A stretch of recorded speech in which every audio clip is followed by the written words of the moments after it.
In the last video, I quickly showed you how to set up an isometric camera. In this one, I'll be creating an isometric character controller.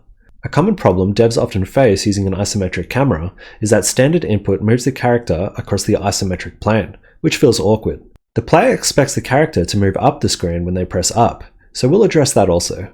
So let's get stuck in. The first thing we'll do is create a new script here called player controller. And then let's open that up. Okay, so I'm going to do this in a few steps. The first step is to gather the player's input. So gather input. And in here, we're going to assign a value to a vector3. So let's create a vector3 here, just call it input. So then here we'll say input equals new vector3. For the X, it will be input.get axis raw horizontal. For the Y, it's going to be 0 because we're not moving on the Y plane. And for the Z, it will be input get axis raw vertical. And that's all we need there. And then we need to actually move. So let's create a new function here called move. And now also let's actually call these. So in our update function, let's call gather input. Whoops, gather input. And then in our move, I am going to be using a rigid body just so that we can take advantage of colliders and collisions and physics and all that good stuff. So I'm going to create a serialized field here, private rigid body, just call it RB.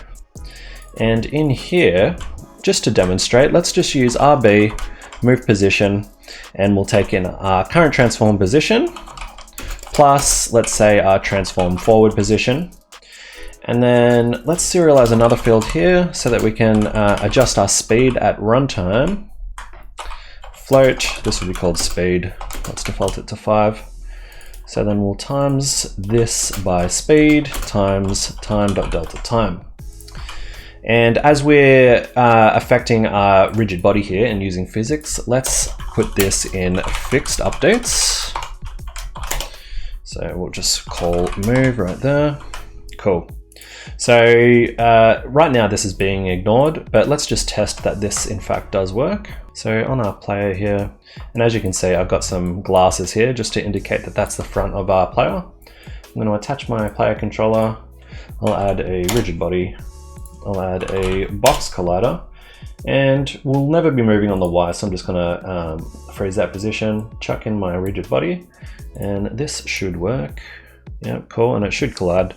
Excellent. So for our movement, I figured what would be best, instead of just pressing the WASD or like a joystick and just strafing all over the place, I thought it would be more fun to only allow the player to move forwards and backwards, and if they want to change direction, they've actually got to turn to face that direction. To me, that feels like a better controller than just being able to strafe. So I am going to create a new function here called look. So this will be changing our look direction.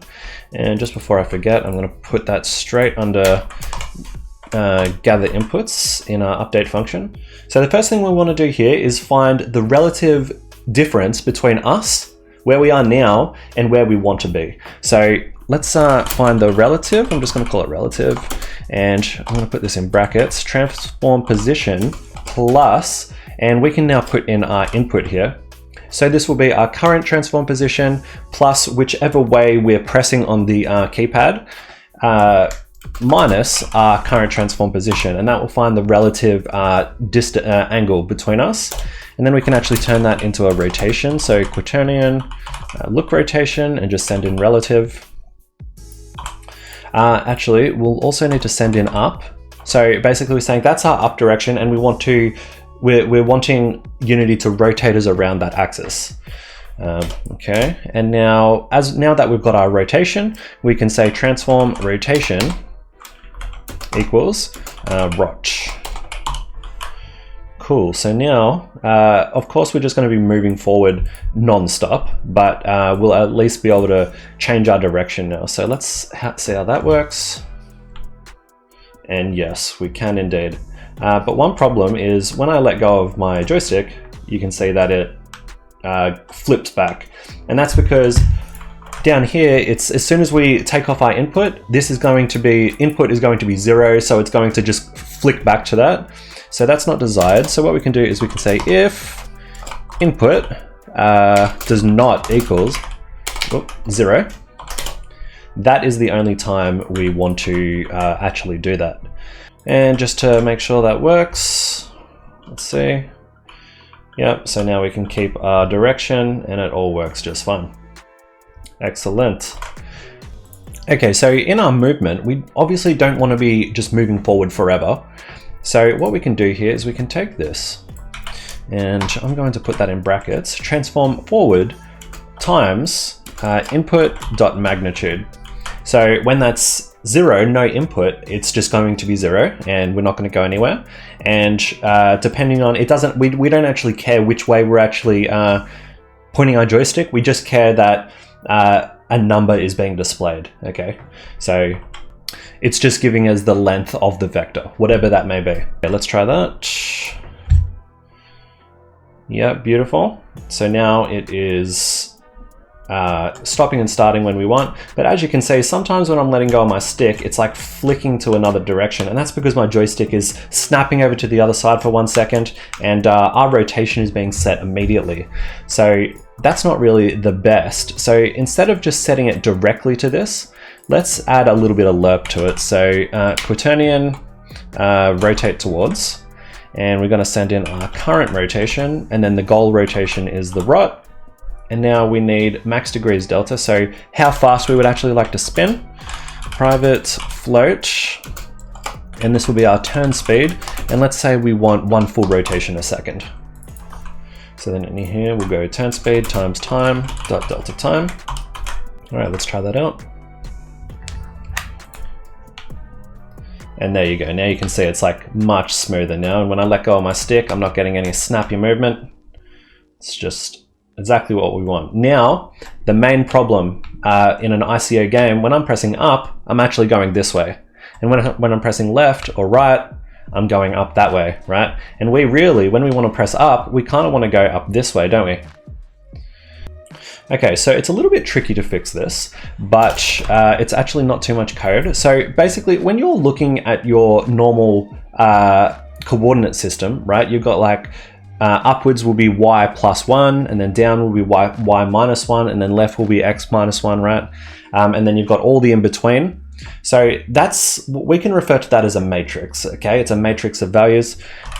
What we can do now is we can make our own little matrix just to hold these values, equals matrix 4x4 rotate. Now this is a little function that they give us, nice and handy. And say we put in quaternion identity, right? So no rotation. This will give us our stock standard coordinate system, completely normal, not changed. And if we actually use this, it would give us the exact same results that we've got now, because when we press up, we're going Y up, right? And that is actually the correct direction, up that way. But because we're skewed 45 degrees, we also need to rotate our angle by 45 degrees. So instead of quaternion identity, let's put in quaternion Euler 0, 45, 0. And I swear I say this word different every single time, but bear with me. So now that we've got our matrix, we can now create our new rotation to use instead of input here. We can grab our skewed input. And in fact, that's a good variable name. So skewed input equals matrix multiply 0.3 by 4. So we're multiplying our matrix by our vector. Okay, and our vector is, in fact, our input. Okay, so now that we've got our skewed input, we can use that in place of our normal input. And we don't actually need to use it down here because we're just using the magnitude of our input here. It will be the exact same with our skewed input or otherwise. So with just that, if we just press play now, we should see that we now have proper ISO movement. By the way, staring at a sliding cube makes it look a little bit lackluster. So here's a little video of this controller in action with a model attached to it.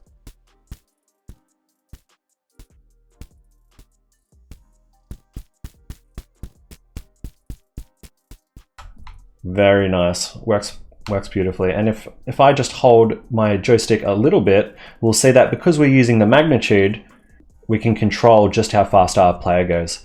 So it's actually, I mean, it's not many lines of code, but it's a very simple, nice feeling controller. You could potentially add a little bit of acceleration here. Now, one thing, this is being called every single frame, yet it never ever changes, okay? We don't need to perform this every single frame. Not only that, we might want to use this calculation across heaps of objects on our scene. We never know, right? So let's move this to somewhere more reusable. And whenever I make extension methods, I always put them in a script called helpers.